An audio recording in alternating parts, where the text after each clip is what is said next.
یہ وہاں پہ وہی لوگ ہیں جن کو جس طرح سے کبھی ہم نے یہ مجاہدین کو ٹرینڈ کیا تھا اور بھیجا تھا کہ جاؤ لڑو، اور اس کے بعد وہ آج تک ہمارے گلے پڑے ہوئے ہیں۔ یہ بھی کچھ ایسے ہی لوگ ہیں اور ان تنظیموں کے لوگ وہاں پہ اکٹھے ہیں۔ لوگ مر رہے ہیں، کٹ رہے ہیں، پہنچ رہے ہیں کہ یہ سارے دہشت گرد ہیں اور انہوں نے کئی ہفتوں سے یہ سب کچھ پلان کیا تھا۔ نہیں، یہ ملیٹنٹ تنظیموں کے لوگ ہیں، اور رانا صاحب کہہ رہے ہیں یہ ملیٹنٹ تنظیموں کے لوگ ہیں، یہ ٹرینڈ ہیں، ٹرینڈ ملیٹنٹس ہیں، یہ عسکریت پسند ہیں۔ تم کہتے ہو کہ یہ انڈیا نواز ہیں، تم کہتے ہو یہ دہشت گرد ہیں، تم کہتے ہو ان کو را کی فنڈنگ ہو رہی ہے، تو پر تم چھپا کیوں رہے ہو؟ تمہیں تو یہ بات کھولنی چاہیے، دنیا کے سامنے رکھنی چاہیے۔ سوشل میڈیا کے اوپر پورا ٹرینڈ چلایا گیا کہ یہ غدار ہیں، یہ رانگ ایجنٹ ہے۔ نہیں ہے بھائی، یہ آپ کی اپنی جو آپ نے جو کچھ بویا ہے وہ کاٹ رہے ہیں۔ کسی کو پتہ نہ چلے کہ ہم نے کیا کیا ہے وہاں، ہم نے کون سی خون کی ہولی کھیلی ہے، ہم نے کیسے معصوم لوگوں کو اپنی طاقت، اندھی طاقت دکھائی ہے۔ یہ ملیٹنٹس ہیں اور یہ ایک ایجنڈا لے کے آئے ہیں جس سے کشمیر کاز کو نقصان پہنچانا چاہتے ہیں۔ الجزیرہ نے 4 منٹ کی رپورٹ اپنے الجزیرہ ٹی وی چینل پر چلائی ہے، 4 منٹ کی۔ رانا ثناء اللہ کا یہ بیان نہ صرف بہت بڑا الزام ہے بلکہ بطور وفاقی وزیر یہ ان کا ایک بہت بڑا دعویٰ بھی ہے، اور یہ ایک بہت بڑا سوال بھی کھڑا کر دیتا ہے۔ At least 20 people have been killed، کم از کم 20۔ نمسکار دوستو، سواگت ہے آپ کا نئے ویڈیو میں۔ دوستوں، آخرکار وہ دن آ ہی گیا جب پاکستان اپنے کرموں کا پھل بھگتنے لگا ہے۔ انہوں نے بھارت میں اتنے حملے کرائے، انہوں نے پاکستان میں چھوٹے چھوٹے بچوں کو آتنکوادی بنایا، اور انہی آتنکوادیوں نے بھارت میں آ کے کئی لوگوں کو مارا، ہمارے کئی جوانوں کو شہید کیا، کئی ماؤں سے ان کے بیٹے چھین لیے، کئی بیٹوں سے ان کے باپ چھین لیے۔ تو دوستوں، لیکن اب یہ پلڑا بھاری پڑ رہا ہے پاکستان کو خود، کیونکہ جو وہ بچوں کو نفرت بھر رہے تھے بھارت کے خلاف، جن کو آتنکوادی بنا رہے تھے بھارت کے خلاف یوز کرنے کے لیے، اب وہی ان کے خلاف ہو گئے ہیں اور وہ پی او کے میں بھاری پروٹیسٹ کر رہے ہیں۔ تو پاکستان کو اب یہ سمجھنا چاہیے کہ کرموں کا پھل ایک نہ ایک دن سبھی کو بھگتنا ہی پڑتا ہے۔ انہوں نے بھارت میں کتنے حملے کرائے، ممبئی سے لے کے کشمیر تک، بھارت کے ہر حصے میں انہوں نے آتنکوادی بھیجے، کئی لوگوں کی جانیں لی، لیکن اب وہی آتنکوادی انہی کے خلاف کھڑے ہو گئے ہیں۔ تو دوستوں، اسی ٹاپک پہ ہمارا ویڈیو ہے، تو ویڈیو کو پورا دیکھیے گا، پسند آتا ہے تو چینل کو سبسکرائب، پیج کو فالو ضرور کریے گا۔ جن کو جس طرح سے کبھی ہم نے یہ مجاہدین کو ٹرینڈ کیا تھا اور بھیجا تھا کہ جاؤ لڑو، اور اس کے بعد وہ آج تک ہمارے گلے پڑے ہوئے ہیں۔ یہ بھی کچھ ایسے ہی لوگ ہیں اور ان تنظیموں کے لوگ وہاں پہ اکٹھے ہیں، اور ان کے پاس اسلحہ ہے، اور وہ وہاں پہ کوئی سیاسی مطالبہ نہیں ہے، کوئی ان کا پبلک ویلفیئر کا معاملہ نہیں ہے۔ وہ لوگوں کو شیلڈ بنا کے تو وہاں پہ جو ہے یہ وہ کھیل کھیلنا چاہتے ہیں، اور بالکل ان کے خلاف اگر لا انفورسنگ ایجنسیز نے وہاں پہ ایکشن لیا ہے یا ایکشن لے گی تو اس کے علاوہ وہاں پہ کوئی اور وہ قانون نافذ کرنے کے لیے راستہ نہیں ہے۔ الجزیرہ نے 4 منٹ کی رپورٹ اپنے الجزیرہ ٹی وی چینل پر چلائی ہے، 4 منٹ کی۔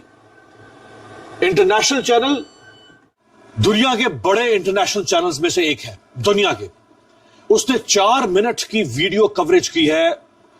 ان کے رپورٹر نے اسلام آباد سے رپورٹ کیا ہے۔ الجزیرہ کہہ رہا ہے کہ 20 لوگ، at least 20 people have been killed، کم از کم 20 لوگ مارے گئے، کم از کم۔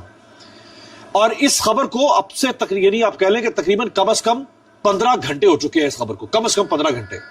یعنی گزشتہ 15 گھنٹوں میں مزید کیا خبر آ رہی ہے، ابھی وہ اس میں شامل نہیں تھی۔ یہ آج سے کم از کم یعنی اب سے 15 گھنٹے پہلے کی خبر ہے الجزیرہ کی کہ 20 لوگ کم از کم مارے گئے ہیں۔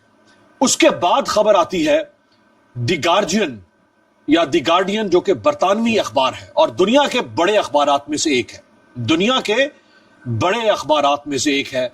دی گارڈین نے تو اس سے بھی بڑھ کے خبر دے دی۔ وہ کہتے ہیں کہ کم از کم 30 لوگ ان آرمڈ پروٹیسٹرز، کون؟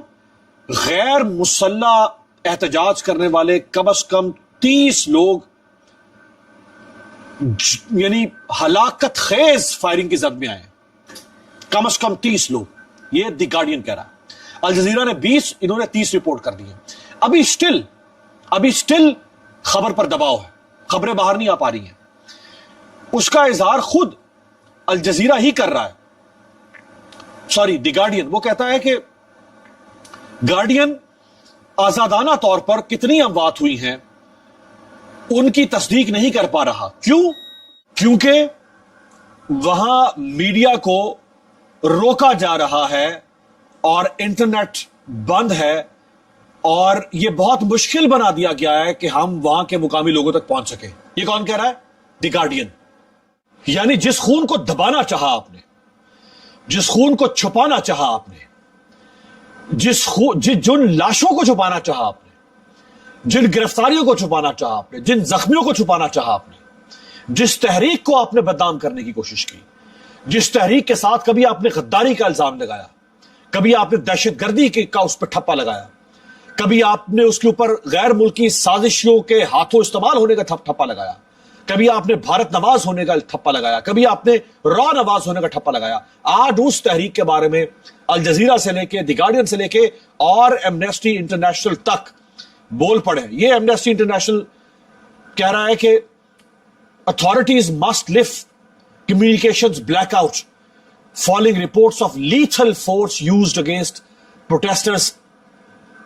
یعنی احتجاج کرنے والوں کے خلاف لیتھل, ہلاکت خیز, خوفناک طاقت کا استعمال کیا گیا ہے, اور پاکستانی حکام کو چاہیے کہ وہ فوری طور پر جو کمیونیکیشن بلیک آؤٹ ہے, یعنی انفارمیشن بلیک آؤٹ ہے, اسے ختم کرے فوری طور پہ, تاکہ پتہ تو چلے کہ ہوا کیا ہے, ہو کیا رہا ہے, کس نے کیا ہے. تم کہتے ہو کہ یہ انڈیا نواز ہے, تم کہتے ہو یہ دہشت گرد ہے, تم کہتے ہو ان کو را کی فنڈنگ ہو رہی ہے, تو پر تم چھپا کیوں رہے ہو؟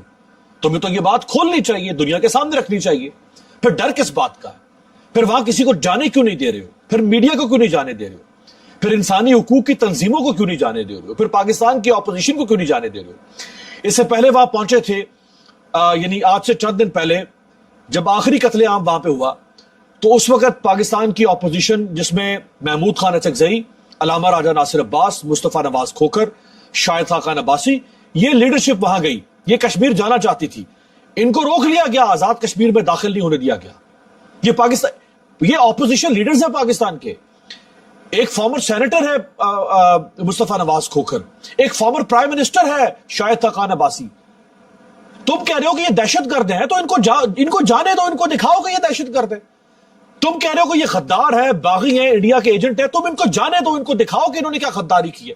تم ان کے سامنے رکھو ثبوت. کیوں نہیں رکھ رہے ہو ثبوت؟ کیوں تم ان کے سامنے وہ شواہد نہیں رکھ رہے ہو, وہ گواہ نہیں رکھ رہے ہو